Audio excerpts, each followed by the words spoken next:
Good morning from our global headquarters in New York. I'm Danny Berger. Welcome to Bloomberg Brief. Let's set your agenda. The eye of the storm, the U.S. braces for tariff disruption as cargo shipments from China begin to plunge. A packed week punctuated by jobs data. The Fed's blackout period begins ahead of GDP and non-farm payrolls. And reckoning for the Mag 7 as the cohort posts their worst start to the year since 2022. Microsoft, Apple, Meta, and Amazon all post earnings in the coming days.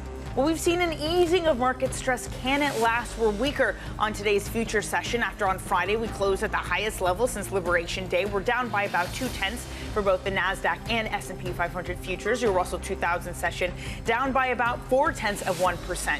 It is not just earnings we have to cope with. It is also the data. Jobs day comes on Friday, 130,000 expected. PCE, GDP, consumer confidence, all of that comes for this market. At the moment, bonds are posting losses, yields higher by about 30 basis points for your 10-year yield. We are at 426. By the way, we also have a refunding announcement coming from the Treasury this week on Wednesday. So a lot to unpack, but let's look at some stocks moving underneath the surface. Here with that is Bloomberg's Valerie Teitel. Good morning, Valerie. Good morning, Danny. Let's start with big tech. We're seeing NVIDIA on the back foot in pre-market, falling 1.4%. This comes after, over the weekend, there was a Wall Street Journal report that Huawei is stepping up its capabilities in the chip sector. They are testing a new chip, which would put its capabilities around 2 generations behind NVIDIA's Blackwell chip. So keep an eye on that at the open. Next, let's move on to some M&A activity. We have Merck coming out with a new purchase of a U.S. biotech firm called SpringWorks. This comes as Merck is continuing to put its COVID cash haul to work through M&A activity. Lastly, Danny, let's end with Domino's.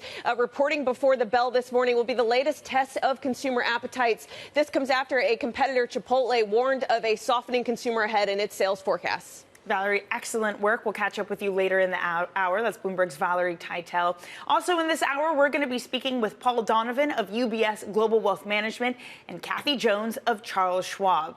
So, Paul, chief economist at UBS Global Wealth Management, writing today, quote, consumers today are buying goods imported before the oppressive burden of trade taxes. On average, it will take about 3 months for pre-tax inventory to be used.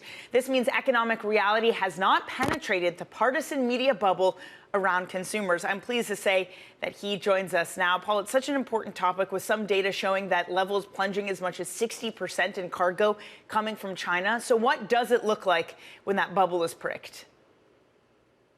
Well, what we've got really is a two-stage process. So the first thing is that we are going to start to see an impact on people who are employed in the supply chain.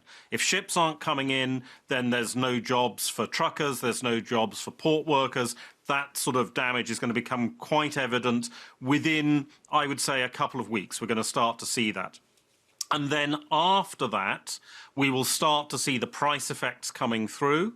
That takes typically up to about 3 months. So that means by June, we will be starting to see consumers facing higher prices in the shops. And when that happens, I think you would get another big hit to consumer sentiment, a big hit to consumer confidence, and Republicans in particular, who've had fairly buoyant consumer sentiment, may then get a negative hit as the inflation starts to show up and their spending power is weakened. Paul, is it on the same levels of COVID, that is, in terms of both magnitude and stickiness of inflation? Well, that's a tricky one. I think that there is certainly a clear risk here in terms of the magnitude, that you could be seeing quite sizable increases in inflation rates if the current tariff levels persist. Now, we are expecting some kind of retreat from President Trump. We've already had a series of retreats. They've dialed back on a number of tariffs. We'll probably get some more of that. But you are going to be looking for inflation coming in probably closer to 5% within 6 to 12 months' time. In terms of the stickiness, that depends on how US companies react, because, of course, we are going to have an extreme slowdown in the United States, and that is a disinflation force over the longer term. But if we see US manufacturers raising prices in response to tariffs, using tariffs as a cover for higher prices, or if we see retailers engaging in profit-led inflation, then that inflation may last for a longer period of time. I got to say, Paul, what we've heard from the companies so far it seems like a tale of two consumers. From one, you had the banks out of the gate reporting saying the consumer is strong, they're solid, they're spending, likely because they still have jobs. We had a whole lot of consumer companies last week, though, saying that consumers are more value-oriented. Uncertainty is impacting some of the spending. We heard that from Chipotle, for example. Can both of those be correct at the same time? They can be, because we have to remember we started this year with a really solid foundation for growth in the US and elsewhere. President Trump inherited actually a particularly good consumer economy. Middle-income consumers had low fear of unemployment, they had reasonably high levels of savings, and they had rising real incomes, a combination which meant they were prepared to go out and spend money. Now, what has been happening, it would appear, is that for certain products, consumers, particularly Democrat and independent consumers in the United States, have been front-loading purchases. If you were planning to renovate your kitchen, if you were planning to buy a new car, you bring that spending forwards because you get the sense that trade taxes are coming, as indeed they have. And so that has then added to the strength of first quarter consumption. There's evidence in the data of this taking place. But then, as you've pulled forwards, you're going to get a drop in consumption coming through in the second and third quarter. We already see fear of unemployment, at least as reported in sentiment surveys, is going up. That's another constraint on consumer spending. So the consumer is likely to be a lot more subdued in the next 6 to 9 months. But Paul, as you very well know and have noted so many times, especially coming out of the COVID period, that you were spot on, that many people didn't see, was don't bet against the hedonism of the American consumer, that they do have an ability to adapt and come back. So are you talking about material weakness that means that you can start to short the spending ability of the American consumer, or does it to some degree continue on with strength? Well, what we had coming out of the pandemic was consumers had rising real incomes. Now, they didn't always feel that their real incomes were rising. A lot of people thought inflation was higher than it was. But at the end of the month, US consumers had money in their bank accounts. And that was the critical point, because if an American has got spare cash in their bank accounts, they will go out and spend it.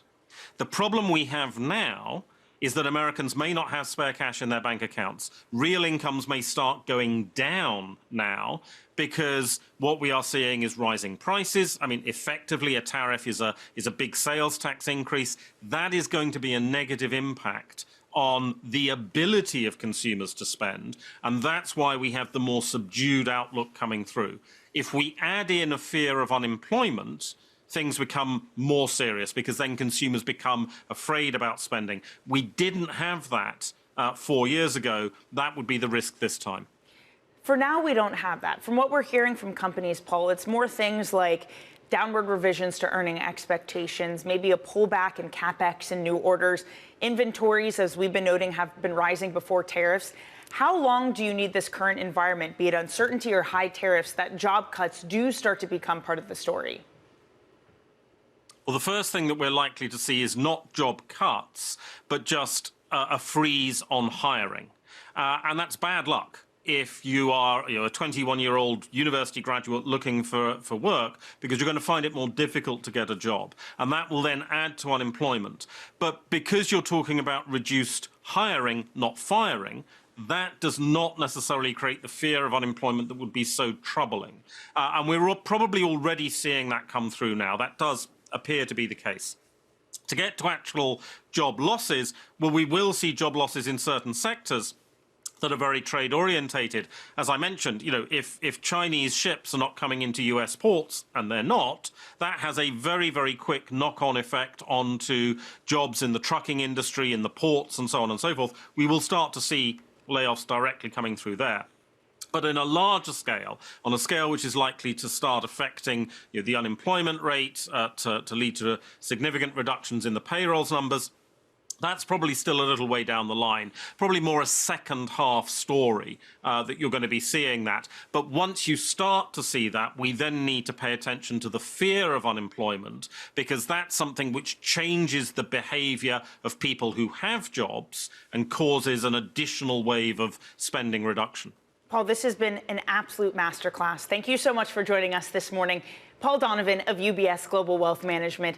And by the way, we will be getting jobs data coming on Friday, 8:30 a.m., 130,000 expected. Okay, trending on the terminal this morning.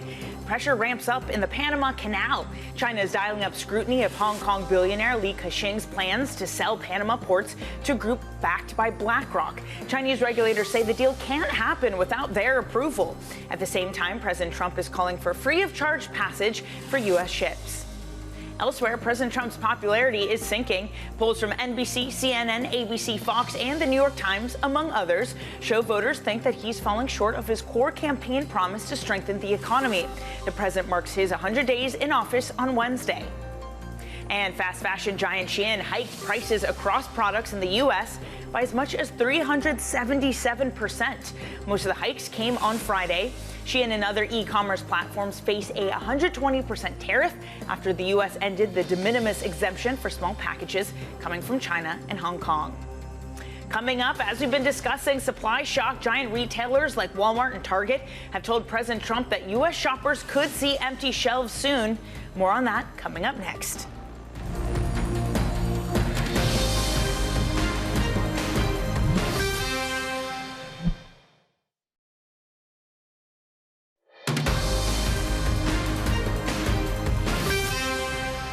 They want to make a deal, obviously. Right now, they're not doing business with us. You know, people talk about going cold turkey with China, meaning just forget about it. We were losing hundreds of billions of dollars a year with China, and now they're not doing any business with us. President Trump speaking on Sunday as he made his way back to Washington. Cargo shipments from China to the U.S., according to some reports, have dropped by as much as 60% since early April as tariffs start to bite. For more on a potential supply chain shock, Bloomberg's Brendan Murray joins us now, who leads our global trade coverage. Brendan, just how bad does it look in terms of the ports and the ships coming in? I'm sure you've been tracking all of the flows. Yeah, exactly. It looks pretty big, the wave or the lack of shipments that are coming across the Pacific. We saw this during the pandemic, the quick shutdown of economies and the quick restart. It causes a lot of disruptions through ports. So what we're seeing are basically American importers canceling orders with their Chinese suppliers, and those shipments, and the ones that are continuing are coming across the ocean now. But the ones that aren't, they're going to places like Thailand, Vietnam, and elsewhere. But they're not enough to make up for the loss of supplies from China. So we're seeing somewhere around mid-May, the ports in Southern California are going to see big drop-offs in arriving cargo. So something on the order of 25-30% is what it looks like right now. So what the retailers are saying is, look, if something doesn't happen soon, these tariffs from of Chinese goods aren't lowered, we're gonna face shortages of things, everyday consumer items, heading into the second half of the year, and then you talk about Christmas restocking and that kind of thing. So the longer this plays out, the more painful it's going to be for the real economy. So it's suspended animation for now, Brendan, as the port shipments hold off as we wait to see if there are any changes. But we did get a change in this de minimis rule in terms of goods under $800 now facing tariffs from China and from Hong Kong. So have we already started to see the price rises come in for some of these cheaper goods for Americans? Yeah, exactly. So some of the reporting that we have is that Shein and Temu, these online, these e-commerce companies that Americans buy a lot of inexpensive goods from, they are raising prices. They are no longer going to be exempt from a border tax, a tariff, as the Trump administration removes that exemption. So it's some of the prices are going quite high in percentage terms, and that is going to be passed. If you're an American consumer of those products, you're footing the bill for that. So that is a sticker shock on top of the supply shock that's already headed to the U.S. Brendan, again this morning, overnight, I should say, for American viewers, we had Chinese officials saying we are not talking with the U.S. It's a story that keeps coming, saying that they are not in the midst of negotiations. But it seems like, given policy that's being floated from both China and the U.S., both sides are acutely aware of the pain that consumers might go through. What sort of things are the countries trying to do to relieve some of the burden, as talks still are not happening between the two sides, at least according to China? Yeah, exactly. There's some reporting today that we have that China is considering some sort of relief for these exporters, the ones that are being hurt by the cancellation of orders to the U.S. So China is positioning itself to provide some sort of cushion to those companies. From the U.S.'s perspective, we heard Donald Trump say over the weekend that there's some sort of income tax relief coming for middle-class Americans by way of the tariffs that he's collecting from American importers. So there is a sense on both sides that the longer this drags out, the longer the two countries have essentially a trade blockade up between the two largest economies, that there will be economic consequences for it, and the governments need to recognize that and perhaps cushion the shock that either one could see. Brendan, thank you very much for your time this morning. We always appreciate it. Bloomberg's Brendan Murray. Coming up, Huawei gears up to challenge NVIDIA. We have more on the AI race coming up next on your Bloomberg Brief.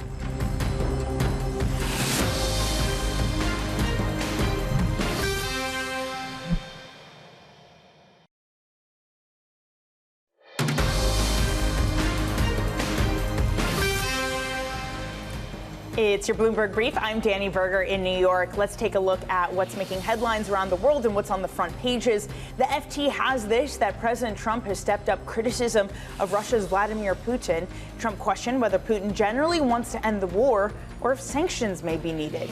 Ukrainian President Zelensky said that he's hopeful for a reliable and lasting peace after that meeting one-on-one with President Trump at the Vatican. Next up on the BBC, it's the Canadian elections, and at the start of the year, the Conservatives appeared certain to win any contest by a landslide. That is, until President Trump took office. Now the polls suggest that Mark Carney's Liberals are slightly ahead. The race has tightened in the past week. And the Wall Street Journal having this over the weekend, that Huawei is getting ready to test a new and powerful AI processor to rival NVIDIA. Huawei has approached some Chinese tech companies about testing the feasibility of the new chip, and the development is still at an early stage. Joining us now for more on this is Bloomberg's Mark Bergen. Mark, good morning to you. I mean, it seems like this was inevitable, only a matter of time before Chinese companies and Huawei built their own thing to rival NVIDIA. Yeah, certainly. I think the leading company out of China to do this would have been Huawei, that they've been working on chips for a long time. The big question here, and the Journal story gets into this, is how much has the Trump administration sort of choking off a lot of the supply chain for these AI chips? How much is that going to affect Huawei's ability to put out anything that competes with NVIDIA? I mean, how far behind is China when it comes to things like manufacturing and design capabilities? Are they still far behind, Mark? My sense from the analysts out there is that they're not nearly as far behind, say, as some would think. I mean, I think that was part of the concern, and at least the rationale from the Trump administration was to choke off this to stop China's advances. We've seen things on the software side from DeepSeek and from Alibaba. We've seen Huawei put out a new smartphone that has actually kind of impressed analysts and much exceeded expectations, and kind of putting out this processor that was a far better performance than expected. And Huawei has consistently done that. But then again, that's before some of these even tighter restrictions and tariffs that have changed everything. Mark, is the conversation also different because we're at a time when there are concerns about capital expenditures from the big tech giants with what the economy is going to do in America at the same time that China seems to be laying in? Is it not just about the Chinese side, but the American side's ability to continue to spend and invest? I think it's true. I mean, we saw NVIDIA is now being blocked from China, which the companies put out that would be a $5.5 billion hit from their own market. I think, for what the reporting the Journal has and we've done, Huawei is certainly working with a lot of domestic companies, for everyone from ByteDance, the owner of TikTok, to a lot of its government and state-backed enterprises. I do think there's been a lot of concern about this pullback in data center demand, but in Silicon Valley, the big tech giants, but the companies have consistently said, and we'll see that this week in earnings, that they're actually seeing consistent demand and they can't build fast enough. So I think, this will kind of where the rubber meets the road will be their actual financial reporting. Yeah, we certainly saw that from Alphabet last week, saying that there's more demand than we have capacity for in our data centers. Mark, thank you so much for joining us this morning. That is Bloomberg's Mark Bergen. And as Mark was mentioning, we do have a busy week of tech earnings. Here's what we got for you. Meta and Microsoft will be reporting on Wednesday. On Thursday, it's Apple and Amazon. Then later in the month, on the 28th of May, it will be NVIDIA. What will they show? It is the worst start to the year for Mag 7 since 2022. Meanwhile, you are looking at equity market futures weaker this morning. It's been wild swings for April. The benchmark at one point was down as much as 14% on the month. Now it's just 1.5% lower this month. By the way, U.S. Treasury Secretary Scott Bessent tweeting about that very fact. So maybe the administration is paying attention to what the market is doing. It's been meaningful swings. The dollar has also stabilized, as have treasuries, but yields do move higher this morning.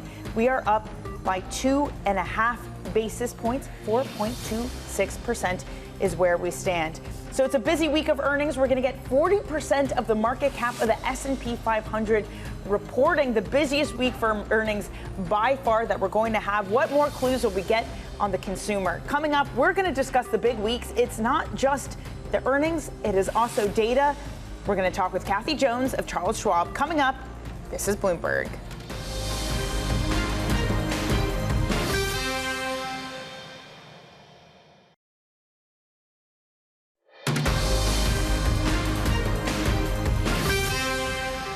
From our global headquarters in New York, welcome to Bloomberg Brief. I'm Danny Berger. Let's set your agenda. The eye of the storm, the U.S. braces for tariff disruption as cargo shipments from China begin to plunge.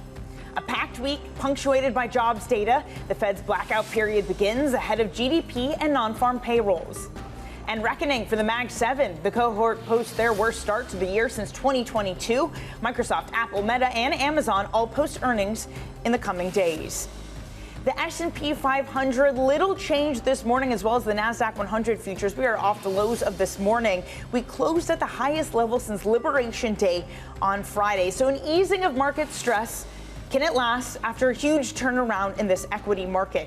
It's not just that, it's also a lot of data to come for this equity market and bond market. For now, we're looking at higher yields. Your 2-year yield up 1.8 basis points. Your 10-year yield just more than 2 basis points at 4.25% this morning. Let's take a look at what we're going to be expecting this week, because it is a jam-packed one. Here with that is Bloomberg's Valerie Teitel. Hey, Valerie.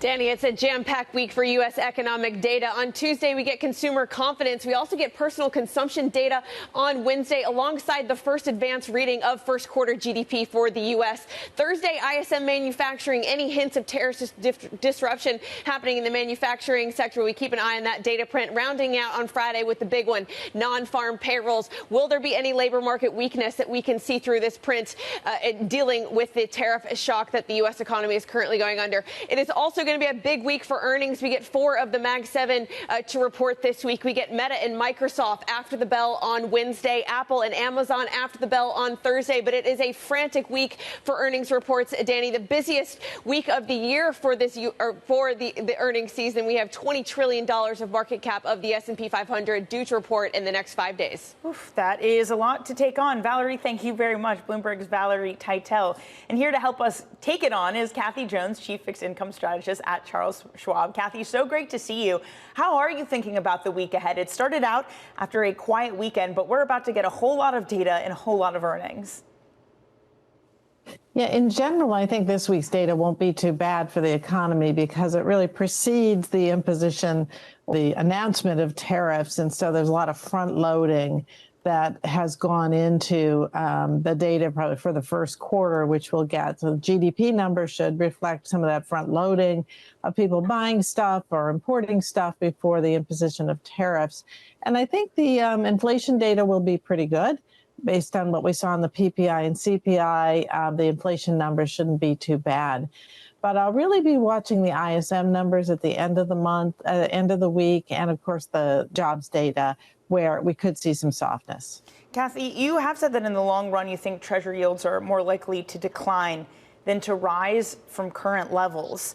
Is that across the curve? Because we have seen some real aversion, especially on the long end, with concerns about where this economy is going and where deficit levels are going?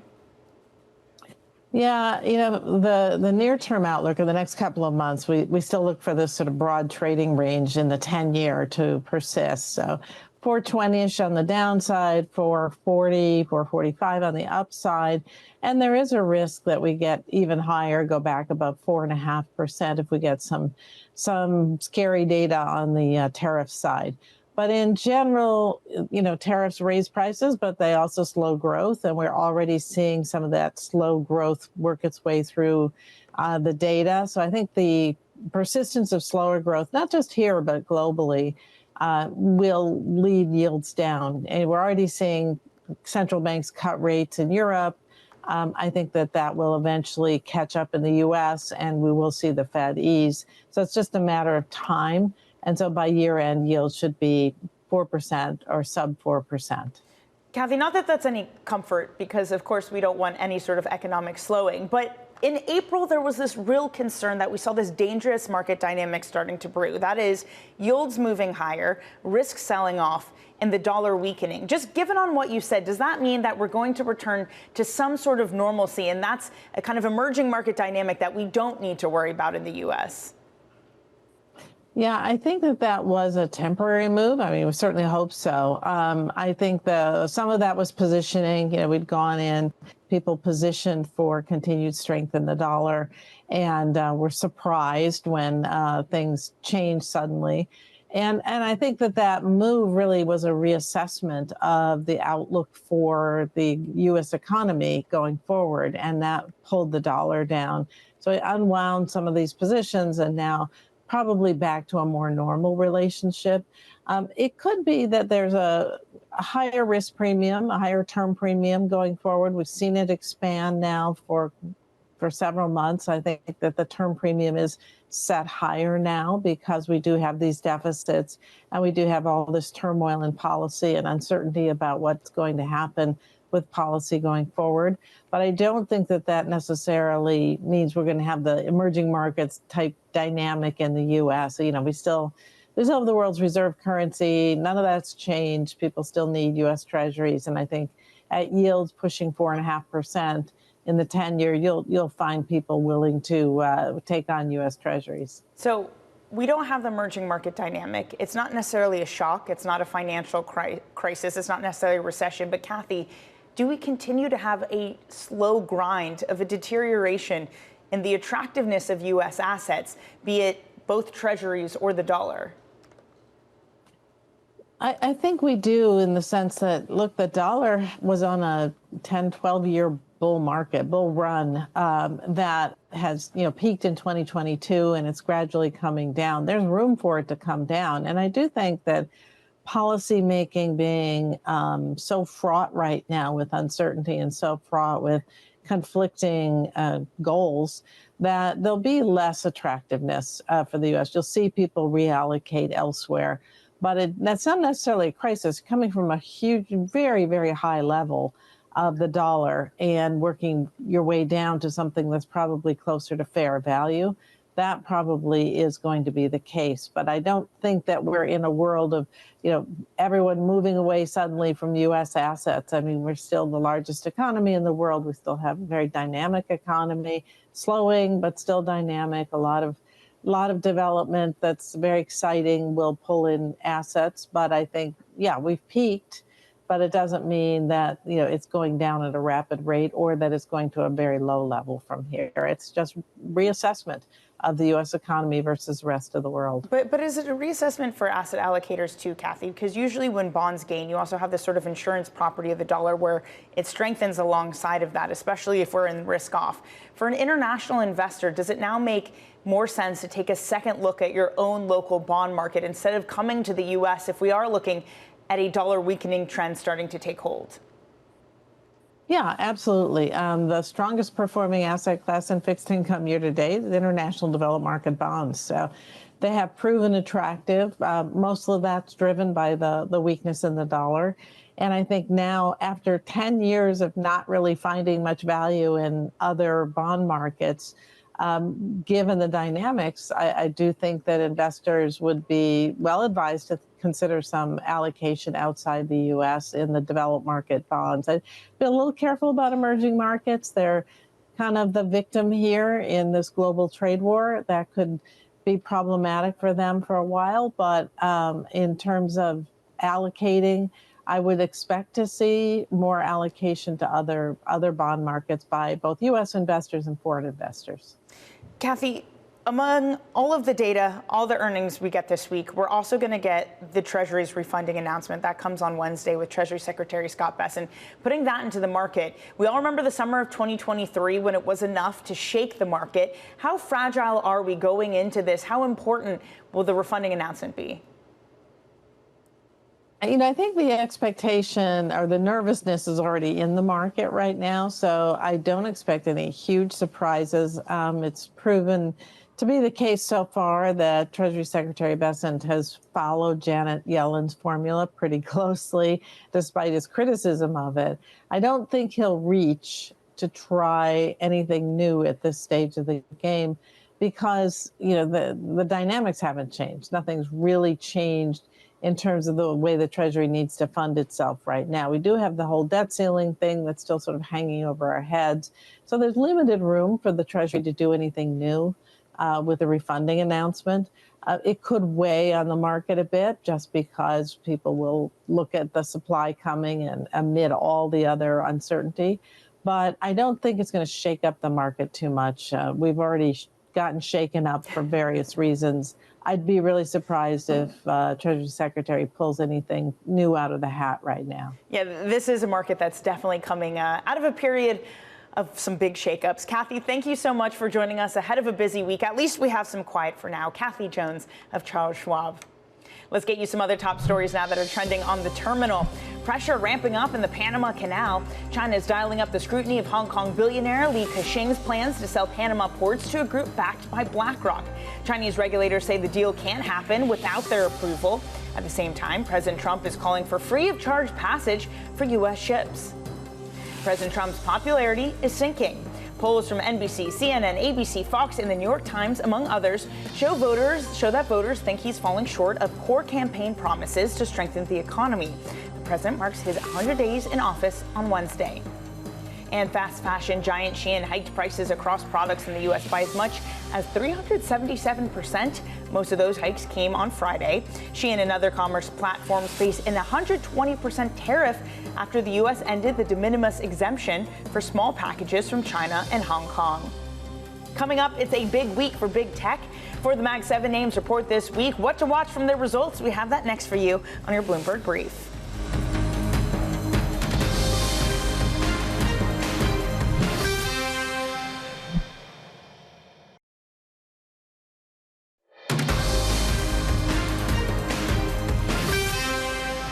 They want to make a deal, obviously. Right now, they're not doing business with us. People talk about going cold turkey with China, meaning just forget about it. We were losing hundreds of billions of dollars a year with China, and now they're not doing any business with us. President Trump speaking in New Jersey about the trade impasse with China, by the way, reiterating this morning that the two sides are not talking. The trade war is expected to cause a supply shock for the U.S. economy. Joining us for more is Bloomberg Global Business Editor Josh Galoo. Josh, we've seen reports that shipments coming from China have dropped as much as 60%. It seems like we're getting close to the actual pain of tariffs starting to show up on the shores. That's right. With cargo shipments falling that dramatically, we're really on the cusp of seeing the impact of these tariffs, beyond market reaction, which we've seen ever since they were announced. This is where it's going to hit consumers, and we have both economists and also retail leaders suggesting that if nothing's done, that this sort of disruption is going to cause empty shelves, the kind that we saw during the pandemic, and massive price increases. That is when the rubber really meets the road for Trump, because these are going to be his constituents who are going to really directly feel the pain from these tariff wars. At the same time, we have retailers like Temu already increasing the prices significantly on their smaller items that come from China. The U.S. decided to end the de minimis exemption for parcels under $800, and that happens immediately now. We've seen the price go up by factors of 3 for some items. So this is really, we've now reached the point where the impact's going to be felt by consumers, by voters, and we're seeing that also in Trump's poll numbers, that the pressure is starting to pick up. But there was relief in the market last week, Josh, on this idea that Trump was ebbing his most extreme rhetoric towards China in terms of tariffs. Has there been any movement with negotiations on either side? China says no. And the Trump administration has done little to suggest that that is incorrect. They reiterated that today, saying that talks are not ongoing, as a matter of fact. And when the Trump administration has suggested that there's been progress, they've indicated that it's been at a pretty low level, and it's unclear exactly what's happening there. At the same time, Treasury Secretary Bennett has been towing the line that Trump has held, which is suggesting that China will be forced to come to the table because he says their economy is so dependent on selling inexpensive goods to the U.S. So that's also an indication that the talks are still at mostly a standstill, if not completely. Okay, Josh, thank you so much. We'll see if there's any other developments this week. Bloomberg's Josh Galou.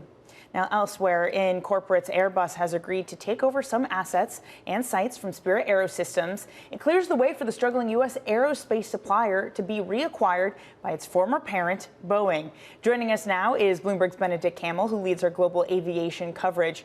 Benny, this has been floating around for some time. Why now?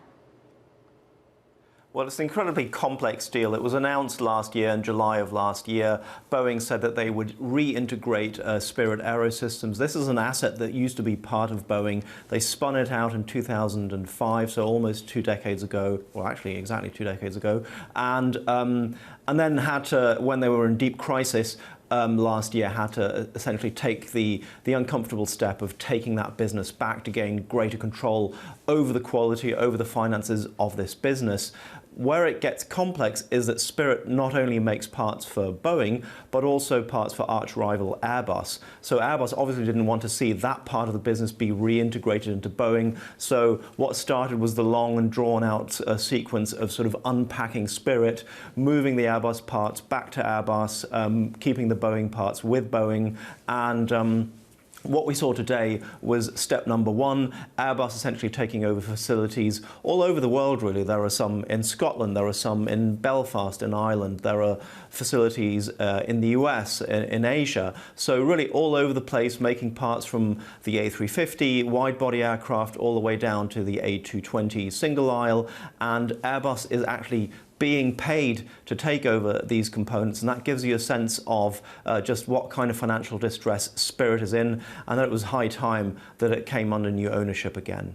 So with Spirit in hand, what sort of advantage or what sort of improvement does Boeing realize, Benny? How much of a game changer, or maybe even not, will this be for Boeing? Well, it's sort of a value-destructive deal to begin with. They didn't do this because they wanted to. They really had to do it because they were in crisis. Spirit was in financial crisis, but also in a production crisis. If you remember at the start of last year, that door blowout that we saw, that was a fuselage that was built by Spirit and clearly had some very eye-watering faults on it. And that's when Boeing decided, okay, we need to gain closer control of Spirit, really put them back under our umbrella, both in terms of production but also finances. And that's what we're seeing. So over time, Boeing and to some degree Airbus will gain much tighter control over Spirit, hopefully enhance the quality of the components that come out of their facilities, enhance the financial wherewithal of this company. But that'll take time. We will get the Airbus numbers on Wednesday after the close, after the European close. One of the big questions really to Guillaume Faury, the CEO, will be, what kind of money do you need to pump into Spirit to make it a viable business? The same question will come for Boeing. So this will be a long, drawn-out journey to really return Spirit back to its former self and to give it some strength again. Yeah, a long journey ahead. Benny, thank you so much. That is Bloomberg's Benedict Campbell. By the way, in the pre-market, Spirit is up 2.6%. Boeing is up 1.6%. It is also a big week for the Mag 7. Microsoft, Apple, Meta, and Amazon, they all released their results in a market affected by a trade war, concerns of a tariff-induced recession, questions over whether CapEx can continue at the same pace that it has for these tech giants. Joining us now with the latest is Bloomberg Charlie Wells. Charlie, what are we looking for in this week? Yeah, Danny, we're looking for pressure because this is a segment that has certainly been under a lot of scrutiny this year. And these mega caps, the four that are reporting this week, have a 20% weighting on the S&P 500. So the results could have an outside effect on the broader market, not just on their specific shares. And actually, I said pressure, and that's because there's already been a quite high bar set by Alphabet last week. Everyone was wondering how those earnings would come in, and they actually came in better than expected. So that's giving tech something of a relief, but it also has set a high bar, and any revenue misses from these mega caps could be punished in the market. A high bar, but at the same time, we are looking at tech down some 15%. Charlie, is some of the bad news already priced in for these companies? There's a sense that it could, and there's a sense that as long as these firms can actually deliver and kind of stay within their targets, they could ease through or at least make it through this earnings season. Some of the issues, though, to focus on are going to be tariffs, right? We've got Apple reporting, and they are so exposed on that China supply chain. We've got issues, as you mentioned, about capital expenditure, and we also have the issue of ad spend. So Google had better than expected ad revenue, and that could kind of spell better than expected news for the likes of Meta, which is also highly reliant on this ad spend. So in some ways, these mega caps are not necessarily bellwethers for the entire country, but they are bellwethers for the corporate world because they indicate IT spend, they indicate ad spend. So what happens there is going to have broad implications for the market at large. Yeah, that's for certain. 40% of the S&P market cap reports this week. Charlie, thank you so much. Bloomberg's Charlie Wells. Now, coming up, we're going to get you set up for your week. As Charlie was just talking about, we have a whole lot of earnings. There's also a lot of data for you to get through. It's quiet for now. How long does it last? This is Bloomberg.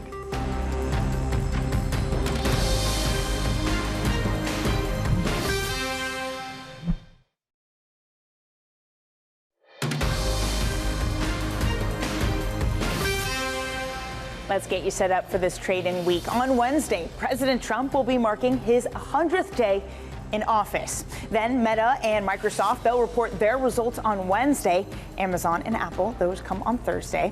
Then we're going to wrap up the week with jobs report on Friday. By the way, before that, we also get GDP and PCE. Now, some individual movers this morning. Nvidia weaker, less than by just about 1%, actually exactly 1%. There's that Wall Street Journal story over the weekend that Huawei is testing a new chip to rival Nvidia's. Boeing, it's also rising. Bernstein has upgraded it to outperform, citing that it's now making progress on the need for its growth trajectory. They're also going to be buying Spirit Aerosystems, or closer to that. Domino's Pizza up just 1/3 of 1%. It's going to be reporting earnings before the bell. Now, coming up tomorrow, one to flag for you on Bloomberg, our exclusive interview with the Goldman Sachs chief executive, David Solomon. That will be happening right here, 5:30 a.m. Eastern. So come back for that. But a quick check on the markets as we head to the end of the hour. The S&P 500, little change to slightly lower this morning. That is it for your Bloomberg Brief. Surveillance up ahead. This is Bloomberg.